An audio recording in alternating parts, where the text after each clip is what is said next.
Looking back, I was a monster, but at the time, I did not consider myself to be a monster.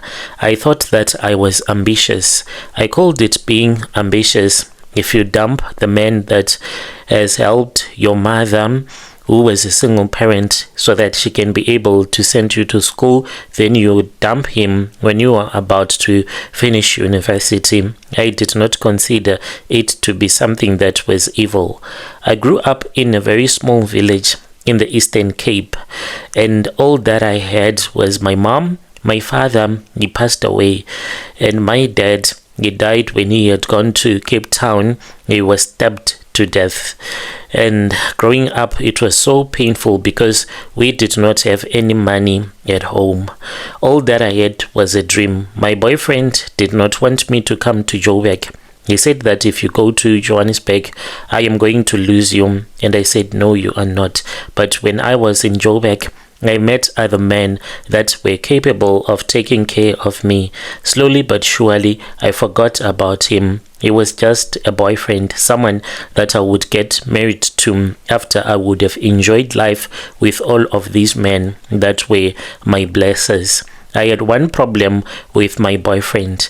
He was working, he was soft, he had no ambitions at all. He was comfortable with the life that he was living. He stayed in the villages. He was working as a civil servant. To other girls, the salary that he was earning, it might be something that is nice, but to me, I was very ambitious. I saw him as someone that was dragging me backwards. Him being a civil servant, he was working at a local municipality. He was not rich. He was stable because he had a salary at each and every month and bonuses here and there. The deal that we had struck, me and my boyfriend, was that bonus money that he would get in some months did not belong to him, including the overtimes. Those ones, they belonged to me. That was where my money came from, the allowances. So he made sure that he worked really hard. From the time that I was in grade 11, my boyfriend, he was the one who was assisting my mom, since my mother, she was not really employed. She would do some casual work, working for people, and she was working as a maid, not a regular job. So whenever I wanted something, it's either my mom would try to find the money for me. If she could not, then my boyfriend would step up. When he would return back from work, he would go and he would buy some school shoes for me. He paid for everything. My data, when I got accepted into varsity in Joburg, he did not want. And then I insisted and I told him that I will be going to Joburg so that I can also work part-time whilst I am sending myself to school, because I did not want to give him that much pressure because he was supposed to prepare for our marriage. He took his savings and he paid for my registration. He will tell me, study hard, my queen, so that we can build a beautiful house here in the Eastern Cape. I'll just nod, but in my head, I was already gone. I knew that the moment that I crossed the bridge into Gauteng, it was the moment that our relationship started being a fake relationship.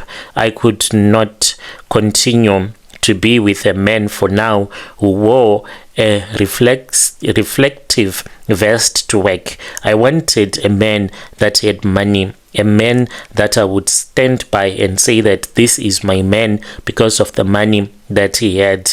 I could not continue being poor. So my final year of varsity, I was that girl. I already had a crew of my friends. We would always go out clubbing, drinking, and be with blessers. We sleep with them. They give us money. And I had that attitude, even the way that I would dress. I had that attitude that everyone at University of Joburg understood and knew me. So Joburg, it really changed me. I started looking at a man's shoes before I looked at how handsome he is.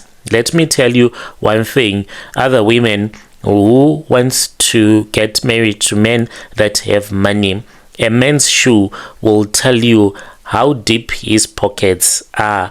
A guy with a lot of money is not going to be wearing, even if it is an original shoe, but a shoe that looks like it was bought before you were even born. Once you see a shoe that is as old as your own father, then know that this guy, he has no money. A man that has money, his shoes, they always look brand new, because he can wear a shoe for 3-4 days, then he just put them somewhere and he buys another set of shoes. So my friend and I, we had a system, we called it the meter test. She was the one that introduced me to this meter test, and I am going to introduce it to your subscribers, Brother Nashi. So if you are a woman, whenever you go to a home with a guy for the first time, just make an excuse to go to his kitchen. And when you go to the kitchen, you're not looking for food, but just go and check the prepaid electricity box. See, a man can rent a Mercedes to impress you. He can borrow clothes. He can ask for money so that you can go to a groove with him, but nobody will think to fake the electricity units. If you saw 15 units or 20 units high, know that this man, it means that he is living hand to mouth. He is one heater session away from darkness. I would finish my drink and tell him that I have diarrhea. You can't sleep with a woman that has diarrhea, or I've just gone on my period. Call an Uber and run away as fast as possible. Do it when you go for a date and you go and sleep with a guy. Just check how many units he has, and it will tell you if you are going to enjoy that relationship money-wise or not. So I spoke with my boyfriend. He had sent me some money for groceries. I looked at the notification, then I looked at myself. I was busy doing some makeup. I looked too good for 500. There was a Nigerian guy who had recently sent me 3,800 to go and buy myself a wig, and this guy had the nerves to send me 500 rands for groceries. Where can I go and buy groceries for 500? I said, this one is crazy. He thinks that I am still that little kid that goes and buy groceries in ShopRite. Those that buy groceries in ShopRite, they are children. If you are an adult buying groceries in ShopRite, you ought to be ashamed of yourself. And I told him that if he wanted his money back, he should take it. And he called me and he asked me, what did I mean by me giving him back the 500 rand? And I said, you are crazy. You think that I can go to Woolworth and shop with 500? And he was like, you have been shopping at Woolworth. That is why you are always complaining. Dating a broke guy, he will always teach you how to handle money because he does not have money. I said, leave me alone. I dropped the phone. We started swearing at each other on WhatsApp. I then said, this one, let me just set the record straight with him. Otherwise, he will start to think that he can control me. I sent him a voice note and I said, you know what, my love, I have been holding back. This is what I want to tell you. You are like a handbrake in my life and you are holding me back. I have opened my eyes. I don't want you to call me again and I am blocking you. Before you could even react, the blocking operation had already happened. 2 days later, my mom called me. She was crying. She was asking me, why did I do such a cruel thing? And I said, what cruel thing are you talking about? And she said, why did you dump your boyfriend? He was here. He was crying. He is saying that he is planning to come to Joburg. And I laughed. And I knew that he was there. My mother had the habit of calling him so that she can shout at me on the phone whilst he was listening. And then I said, Mom, just tell that guy that I don't love him anymore. I am about to finish my education. I do not want to die a poor woman. I want to live a good life I guess that it was just too much for him. I then said to my mom I was going to bring the son-in-law whom I was now dating, whom I wanted to get married to. I wanted that guy to stop bothering my mom because I knew that he was there with my mom and he was listening to the conversation. He then returned back to the place where he was staying. Later during that week, that was when my mom called me. She was crying and I said, "What's wrong? Does he want all the money that he spent on me ever since I was still in grade 11? My mom then said, "No, it is worse than that." And I said, he's sick. What happened? My mom then told me that he had died. I dropped the phone and I started crying. How could he have died? Because even though I did not love him, but I wanted him to become my husband one day, after I would have finished whatever that I wanted to finish and achieve in Joburg. I wanted a man that will take care of me emotionally, even though he did not have any money at all. So my mom then told me that after the conversation, he apologized to my mom for causing so many problems in my life and he blamed himself. And when he left, my mom said that she felt like something bad was about to happen, but she did not know what was going on in his mind. He went back home and he took a whole bottle of sleeping tablets and drank them and he passed away. When they opened the room, they saw that there was brandy there as well as sleeping tablets that were all over the bed, and that is how he died. He died after he had paid me to send me to school. Do you know what I did? I did not even feel emotional. I put on my best dress and I went to a house party in Senton. I told myself that I was not going to miss this opportunity to be around Nigerian blessers because I was now friends with another Nigerian guy. So I did not want to disappoint him because he had told me that the owner of the house had said that he did not want any extra woman and he had literally begged him. So he did not want me to disappoint him and I was not going to disappoint him over a lousy funeral. Funerals, I told myself at that time that funerals, they always happen. That is where I met the Nigerian guy whom I will call him. He was there. He was just sitting there. He did not have a girlfriend. The most of the Nigerians that were there, they had 2-3 girlfriends. I liked him because he was alone. I approached him because my own friend who had taken me to that party, the moment that we arrived, he had forgotten about me. He was all over the place with these little young women. Me and we talked for an hour. He did not once ask me what I do, where I come from. We were just chilling. He just looked at me and he said that he wanted to see me another time. And there I was, a girl that was tired of struggling, and I wanted to be with a guy that was wealthy. I asked him what kind of a car he was driving. He said that on the night he was driving a Range Rover, and I said, "Is it yours?" And I asked the model of the year, and he told me the year, and he told me that he bought it for cash. So we spoke. It was about material things. That night we went to his place in a penthouse in Midrand.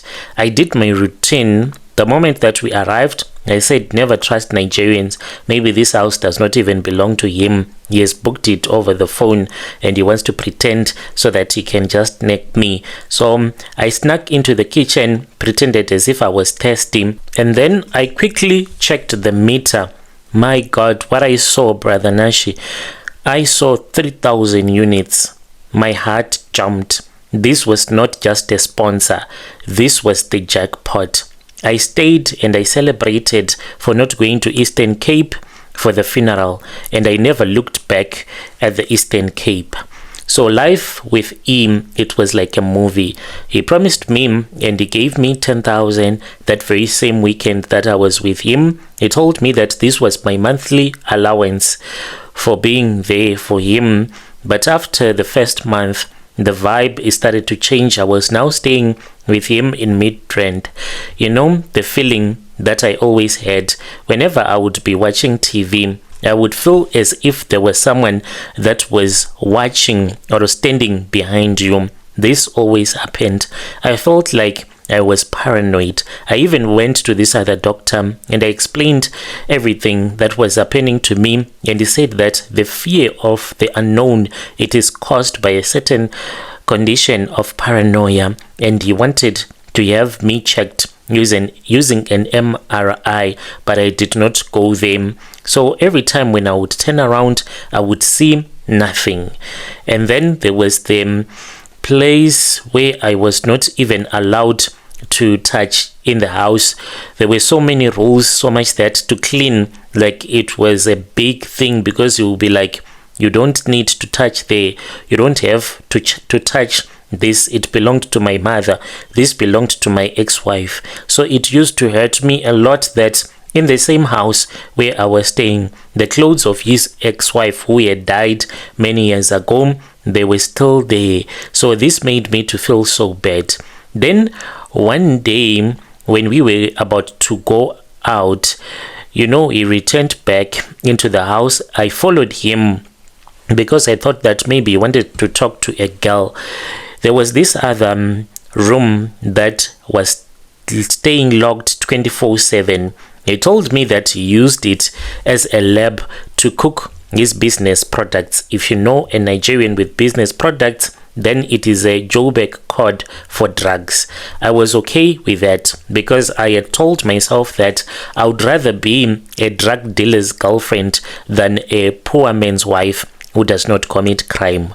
So in this room, there was always these funny sounds, like there were animals that were fighting, babies that were crying. I really did not understand, since he had told me that in the room, whenever he would bring in some Nigerians as well as other young South African men, they will be busy cooking drugs in there.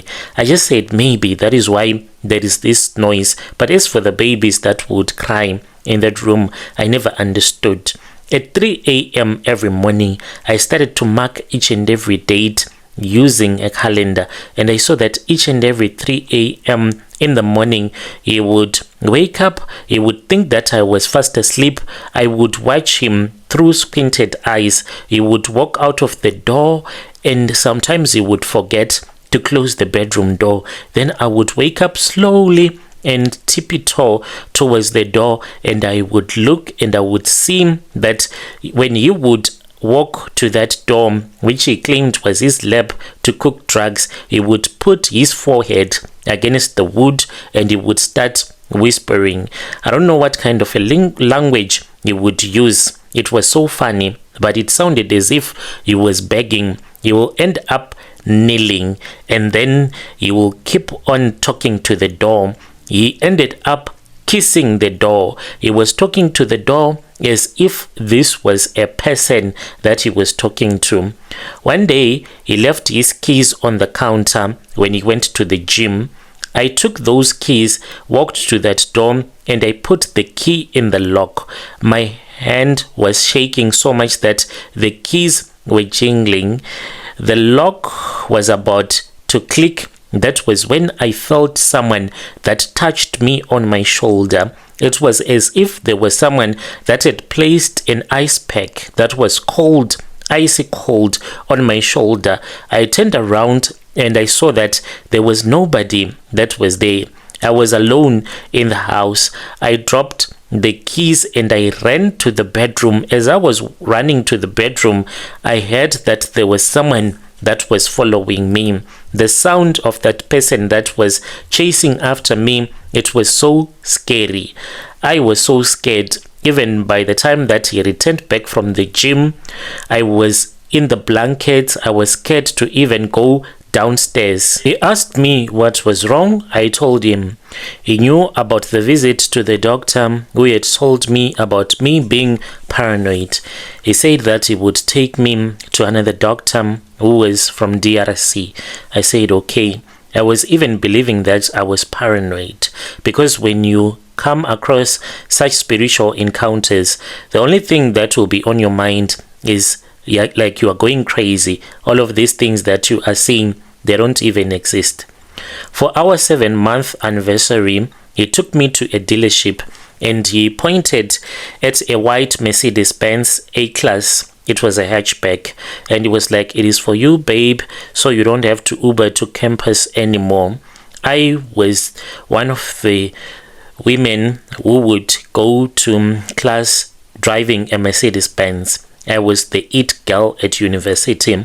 There were other girls who looked up to me, who were asking me for connections.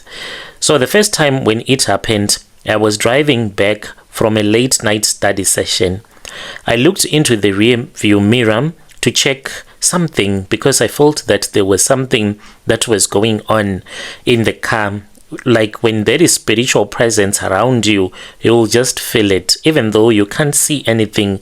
Like we have this sixth sense, you can just sense that there is something that is going on here. So there was a man in the back seat.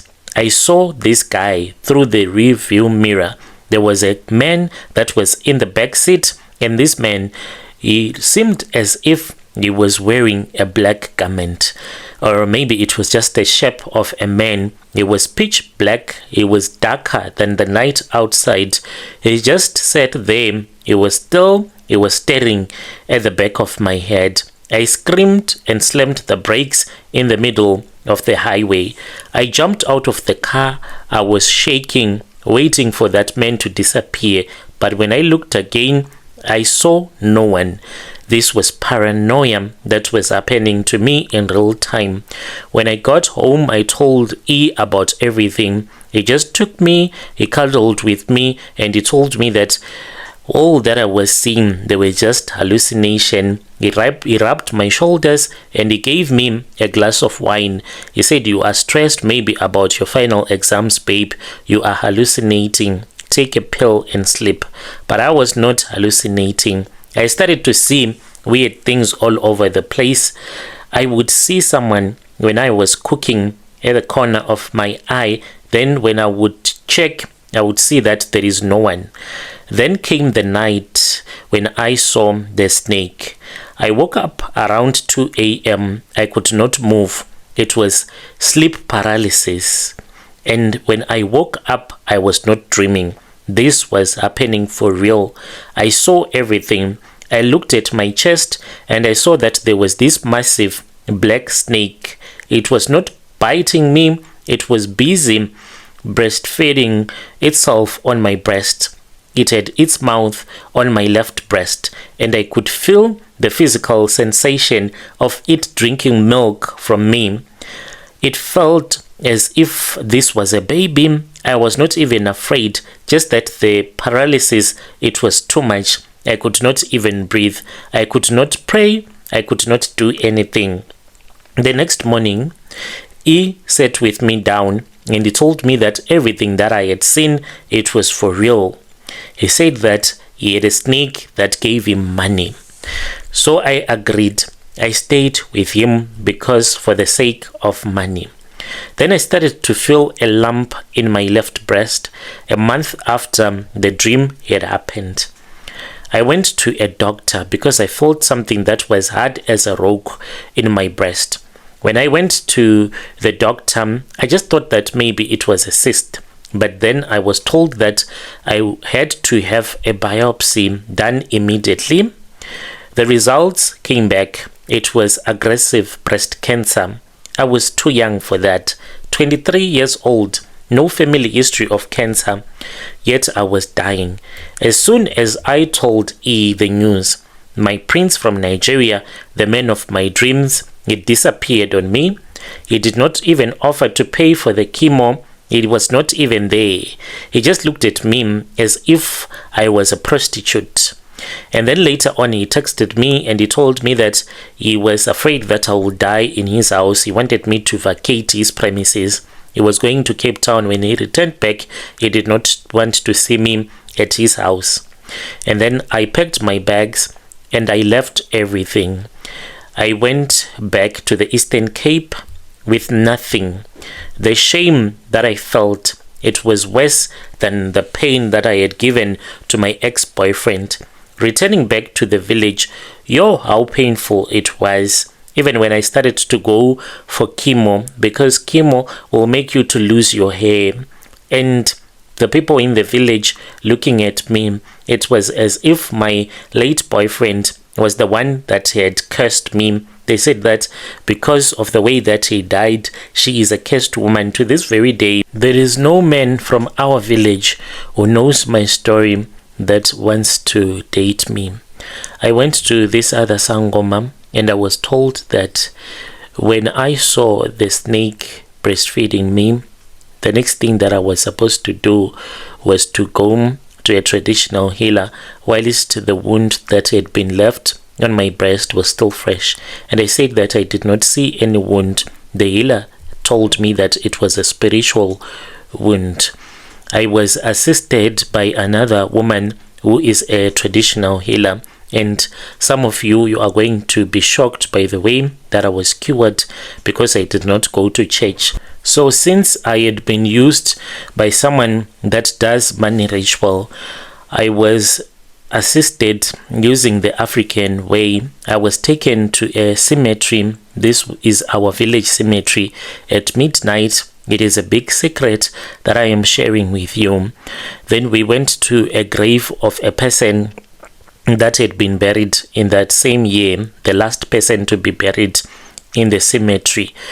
And then I was placed on top of the grave. I had to be stripped naked and I lied flat on the earth, and we did this for 3 nights in a row. We would go to the cemetery, come back, go to the cemetery and come back. These were the rituals that were done. I was told that this had to be done in order for the spirit of death to be confused so that it won't come after me. And if it finds me, if it happens that it finds me because I had slept for 3 nights on top of a grave, it will see me as someone that is dead until the Lord calls me home. So on the 3rd night, I felt a sudden pop in my chest. It felt like there was someone that had burst a balloon. I started vomiting something that was black. The cancer went into remission 6 months later. It was like a miracle. But if you see me now, I look like I am in my 40s. My hair can't grow back, and the way that I look like someone that is not healthy, that is sick. It is because I have to take immune boosters and pills every single day just to keep my body from shutting down. I live in my brother's bedroom. I have no car. I have nothing. No scent on parties. Every time when I see these women that celebrate their rich boyfriends, I just feel like I want to scream on Facebook, and I want to tell them that some of these guys, they will use you for rituals. So this is where I am right now. I enjoy your shows. Your shows, they make me to sleep in peace, because there are times when I just feel so bad, I feel like crying. But when I listen to your reading of these stories, it makes me to feel a little bit better. I'll be following through in the comment section. Dear listeners, right there was a message that was sent to me by one of our dear sister. Let us try to speak with our sister in the comment section. Strange things indeed, they do happen in this world. If you have any confession, please do not hesitate to bring your confessions, and we will share the confessions here on our platform.